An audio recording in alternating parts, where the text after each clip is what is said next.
علم النصر لغة الفوز للمرة الثانية هذا الموسم بمناسبة مواجهته للشباب في درب الرياض ضمن فعاليات الأسبوع الرابع من دوري روشن السعودي.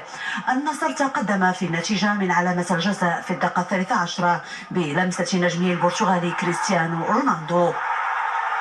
الأخير عاد ليسجل ثاني أهداف الأصفر في الدقيقة 38 من علامة الجزاء ذاتها، قبل أن يوقع السنغالي ساديو ماني ثالث أهداف العالمي في الدقيقة 41.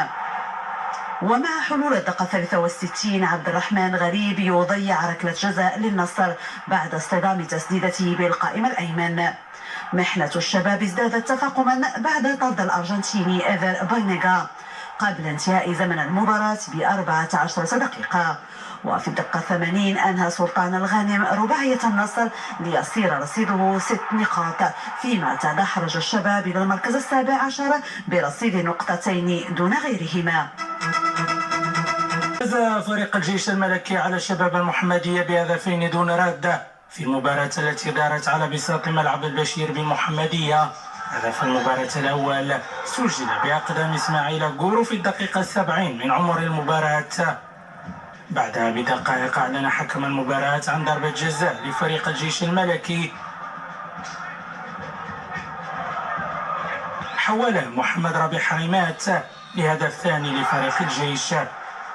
مش اليوم ما كانش مقابله سهله بحكم ان الخصم لعب بواحد البلوك اللي هو متاخر، الشيء اللي خلانا اننا نوجدوا صعوبه باش نوصلوا للمرمى ديالو. لكن الحمد لله في الدوزيام ميطون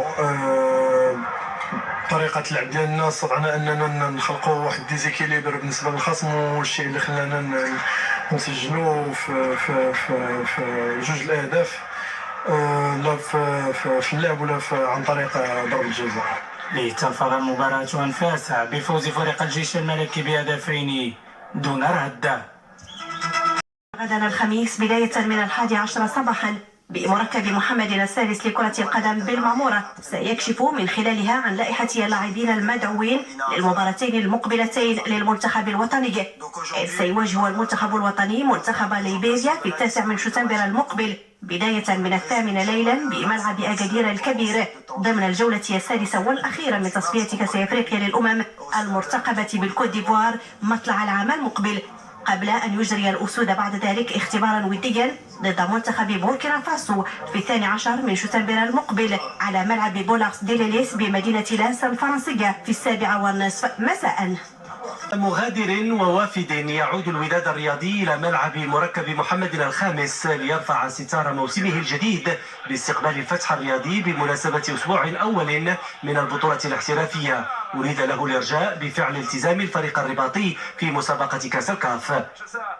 الوداد وصيف بطل الموسم الماضي بعد أن خرج صفر اليدين لا يود تكرار الإفلاس ذاته، لذلك سيعول على انطلاقة صحيحة بقيادة مدربه الجديد عادل رمزي ودعم كلاسيكي لا مشروط من مناصريه، وذلك حينما سيستضيف الفتح الرياضي ثالث ترتيب الموسم الماضي والمستقر تدبيريا وفنيا. الفريق الأحمر يدرك صعوبة المباراة على خلفية طبيعة المنافس الذي دأب على المشاكسة حينما يواجه الوداد. ففي المواجهات العشر الأخيرة التي جمعت بين الناديين كان الانتصار حليف الفتح في مناسبتين والوداد الرياضي في 4، والكلمة الفصل للتعادل في 4 أخرى، ما يحيل على مساحة الندية التي تطبع مواجهة الفريقين. بين الوداد بعدده وعدته والفتح المتصالح مع أهدافه تظل مواجهة الغد واعدة في انتظار الخبر الفصل بعد انقضاء 90 دقيقة تحيل على جاهزية كل فريق لاستهلال موسم التحديات بامتياز.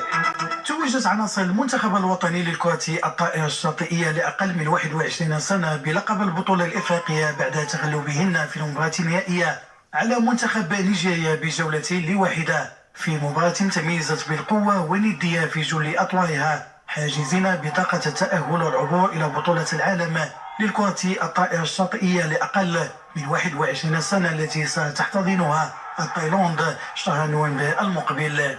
في الاول كنا خسرنا ماتش من بعد الاخر حنا خسرناه، ولكن حنايا كنا طايحين في راسنا وعارفين راه ممكن نوصلوا بعاد، ودابا دينا معنا الكوبا تاع افريقيا ودايز المونديال وفرحانين. قدرنا نحققوا الميداليه الذهبيه فئه الاناث، فاحنا جد فخورين بهذا الانجاز التاريخي اللي اهلنا لبطوله العالم.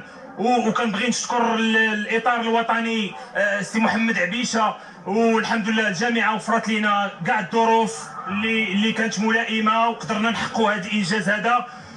وفي نهائي البطولة الإفريقية للكرة الطائرة الشاطئية ذكور لأقل من 21 سنة، التتويج كان من نصيب منتخب غامبيا بعد الفوز في النهائي على منتخب الموزمبيق بجولتين لصفر، هذا في الوقت الذي احتل فيه منتخب سيراليون الرتبة الثالثة بعد فوزه في مباراة الترتيب على منتخب مصر. كانت مباراة صعبة، وبفضل التوجيهات التكتيكية للمدرب تمكنا من الفوز باللقب.